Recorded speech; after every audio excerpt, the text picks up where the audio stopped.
GitHub in Go? I'm very curious. The stage is yours. Thank you. So, hello, I'm Florimond, and this is Tom and René. We are all three part of the Emitter team. And today I'm going to introduce to you Emitter. I'm going to show you a few use cases, and then I'm going to answer a few questions. But if we don't have time for all your questions, please remember that we have a stand at Building K Level 2, so you can always visit us, have some candy, and ask us all your questions. But first, who are we? We are a young and dedicated company based in the Benelux and Singapore. And what we are dedicated to is preventing you from reinventing the wheel. We notice that in this field, a lot of people try to reinvent the wheel. And we all know that you'd rather, instead of reinventing it, perfect it. That's why we created Emitter and we made it open source. So what's the problem we are trying to solve? The problem is a basic communication problem is I want to talk to Tom over the internet to have a chat with him. So what could I do? I could just use a simple socket. That would be easy enough. That's a well-known mechanism. But still, I would need to know Tom's address. And I would need to be available at the same time as him over the internet. And also we would need maybe to have a secure connection between us with TLS, for example. So that's not too bad, but that's already 3 problems to solve.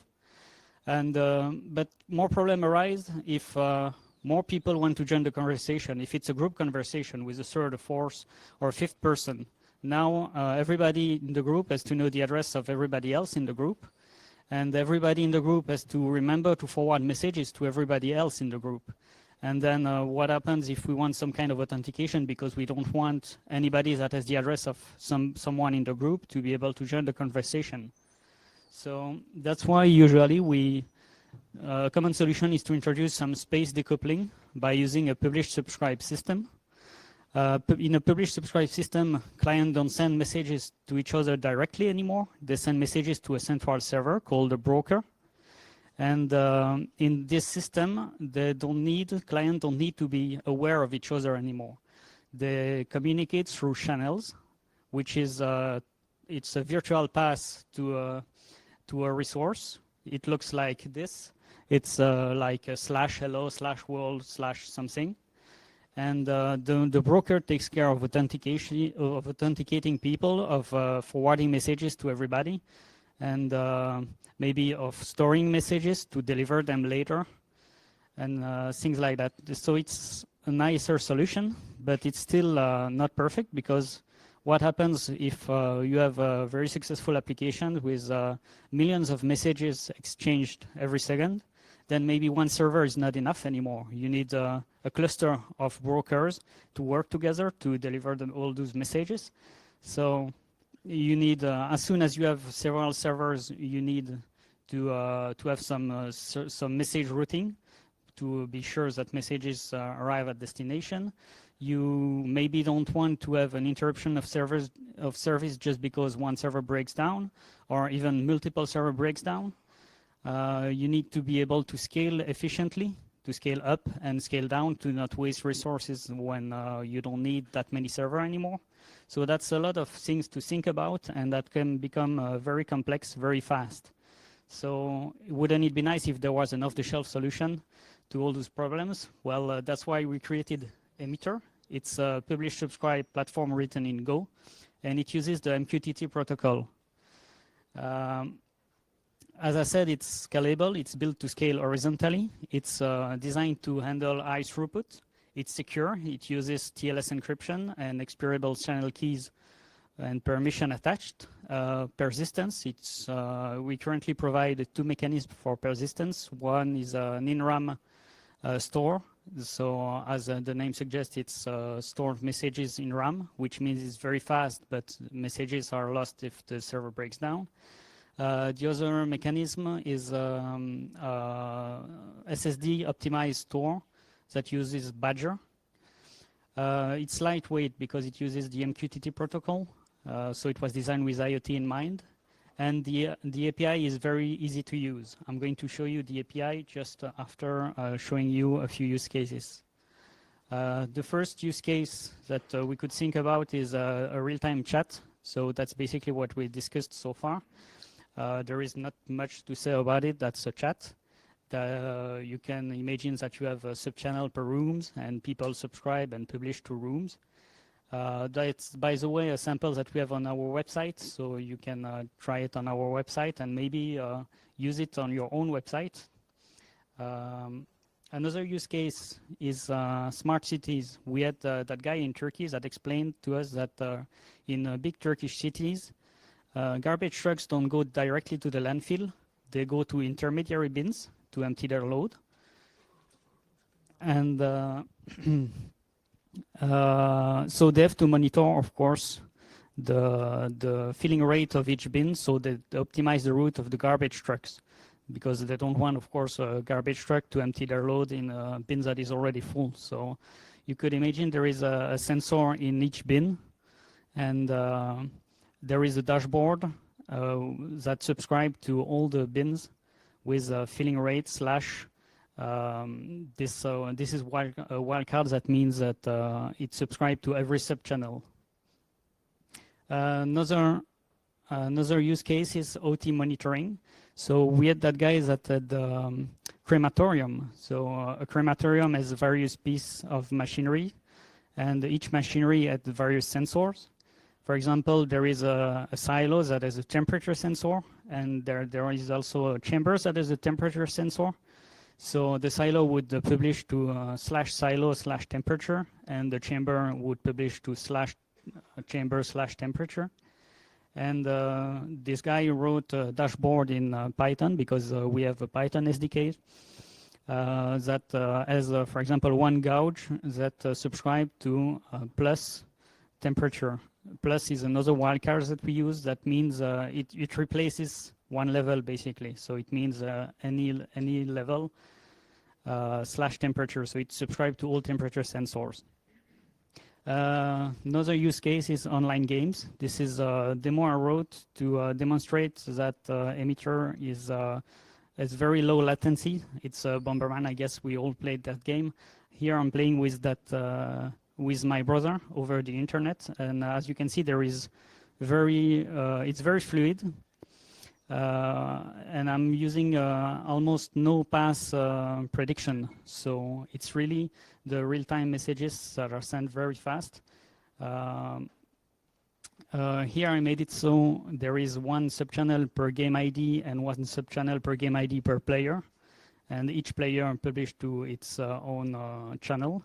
And each player also subscribed to the game ID /all, which means that they all receive messages from each other player, messages mainly of position updates. Finally, I'm going to show you a bit of the API. So this is how the API looks like in JavaScript. You just do emitter.subscribe to subscribe. You provide the key, a channel, of course, that you want to subscribe to. And you can have an option which is last, which provide X number of messages that you want to receive, which were stored on the channel. To publish, you just do a emitter.publish, which where you provide the API key again. That may not be the same key. That could be another key with other permissions. Here I publish to chat/Florimont. And of course, I provide my message, which here is a string, but it could be a binary message, any kind of message, actually. And there is an option, the TTL, which is the number of seconds I want the message to be stored. So that's all you need to do to start exchanging messages with the brokers. There is another thing I want to talk about is the presence feature. It allows you to monitor which devices are subscribed to a channel, which is obviously very useful for lobbies, for example. To call presence, you just do emitter presence. You provide, once again, an API key, then the channel you want to monitor, and then you have two options, two parameters. Well, the first parameter is status. If it's set to true, you will receive immediately a list of people that are subscribed to the channel. The other parameter is changes. If it's set to true, you are going to receive events once a person subscribed to the channel and once a person unsubscribed from the channel. So Emitter is open source. It's under AGPL license. It's not free software, but it's still free as in free beers. You can set it up in minutes using a Docker container and host it on your own servers. Otherwise, you can use our cloud if you don't want to care about server, about scaling, and then you pay per usage. Recently, since last year, we've enjoyed a lot of attention on GitHub. As you can see, it's a graph of the Stargazer on GitHub, and we enjoyed a sharp increase since last year, and that brought us a lot of contribution, some small, some bigger. Some as small as typo fixes in our documentation, but that's still nice to have. Some bigger, like to the core emitter, to the core of Emitter. So currently, at the time, we only had, for example, keys per root channels. Now we have keys per subchannel. So that was an external contribution that brought us there. So that's very nice. Another kind of contributions that we like is SDKs. We currently have 5 SDKs in Go, C#, Python, JavaScript, and Java. Some of them were extensively reviewed by the community, which is very, very cool. But we would like to have more SDKs. So if you're interested in the project and you have a favorite language that is not listed there, please visit our website where we have a page where we describe how to communicate with our server, and it's very easy, so you can contribute, and we'll be very happy to share your SDK.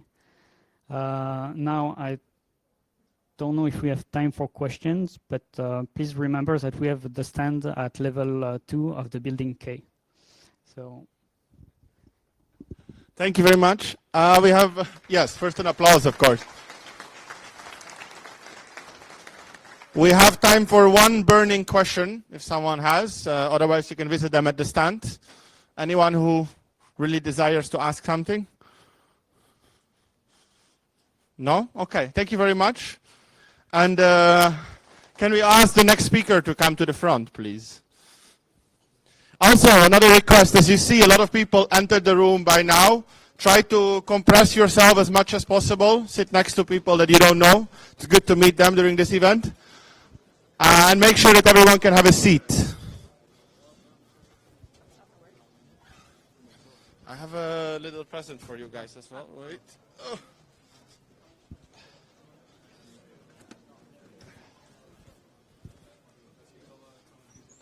Okay.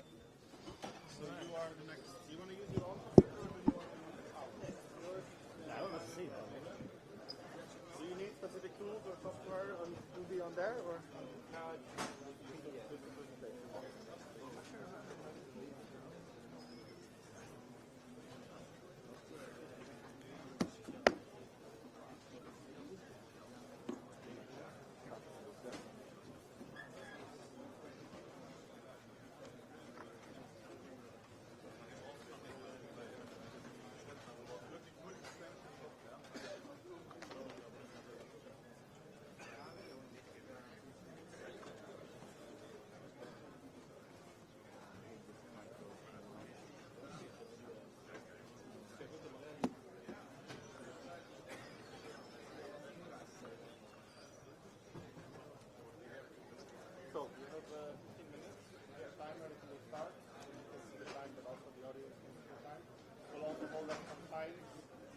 For example, notice that you're not talking about the mic, I have to tell you.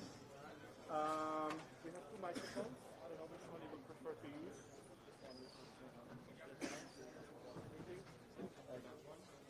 Hello, hello.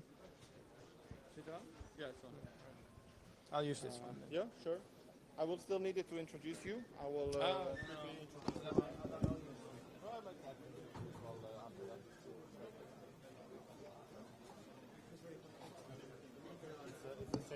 afterwards, if there's like time, we can ask one or two questions. We can run around and give the mic to the people in the audience. Yeah. But then you will also maybe have to use this to answer it. We'll see. Answer it on the